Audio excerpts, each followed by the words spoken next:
first 911 call was never explained. An operator answered a line filled with nothing but soft breathing.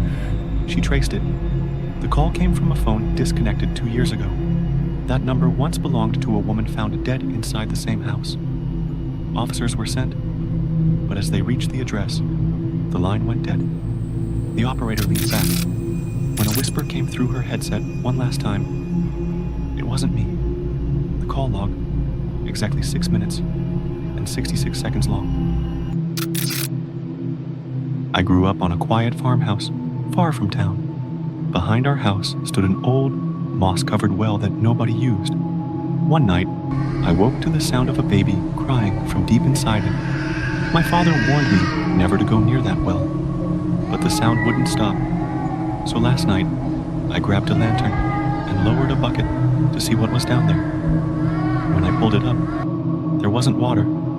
There was a baby doll, soaked and staring at me with the glass eyes. I threw it away in fear. But this morning, the same doll was sitting on our porch, perfectly dry, smiling faintly, and holding a small note that read, "Thanks for pulling me out." This footage was never meant to be seen.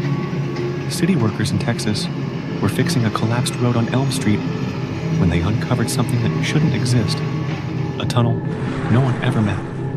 Inside were rows of old toys and melted candles, like a shrine underground. One toy truck still moved, even though its batteries were corroded years ago. They sealed the tunnel that night, but by morning, every toy was gone. 2 days later, a new sinkhole appeared, and beneath it, the same tunnel had returned, exactly 2 blocks away. This is a true story from Dignity Health Hospital in California.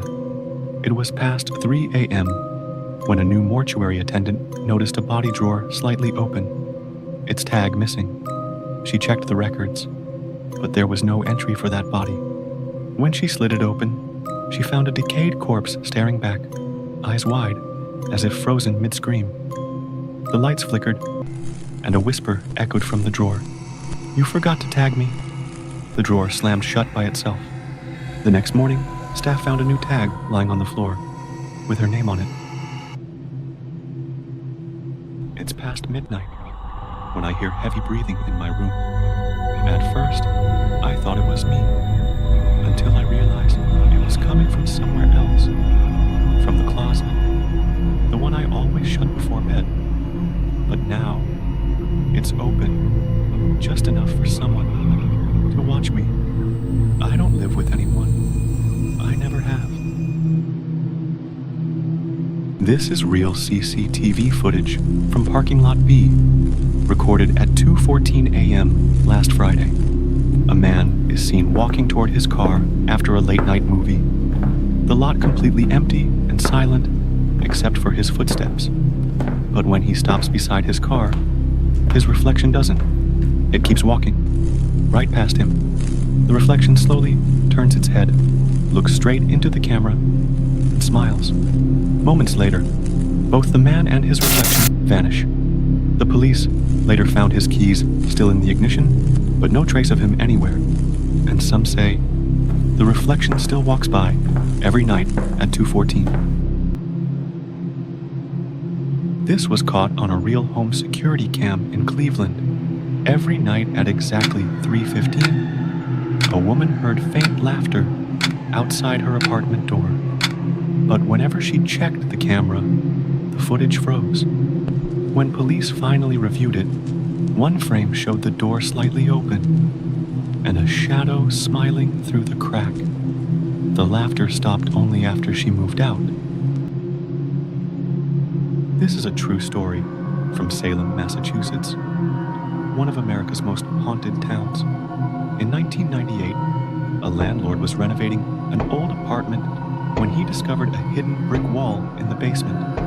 Behind it was a sealed room filled with half-burnt candles, melted wax, and tiny children's shoes arranged in a perfect circle. The police sealed it off immediately, calling it a ritual site. No one's been inside since. But every Halloween night, neighbors still see a faint candlelight flicker from under the floorboards. 3 rules to survive the Whistler at night. 1. If you hear whistling outside your window, never look. The moment you see him, he'll know where you are. 2. If the whistling gets closer, don't move. He can only find you if you panic. And 3. If the whistling suddenly stops, it means he's already inside. Survive the silence, or you won't survive at all. It was past midnight. The world outside was silent, except for the sound of rain tapping against the window. A young woman lay scrolling through her phone, her tired eyes glowing in the blue light. Another sleepless night, another endless scroll. She lifted her phone, smiling faintly as she switched to selfie mode. But then, something shifted on the screen. Behind her reflection, a shape was standing, tall, still, faceless, watching her. Her smile faded, slowly. She turned her head toward the darkness behind her.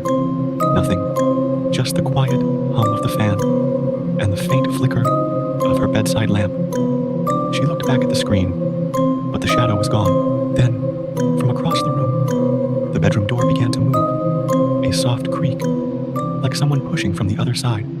She froze, eyes wide. The door kept opening, wider and wider. Her heart pounded as she stepped closer, each footstep echoing in the silence. The air felt heavier, colder.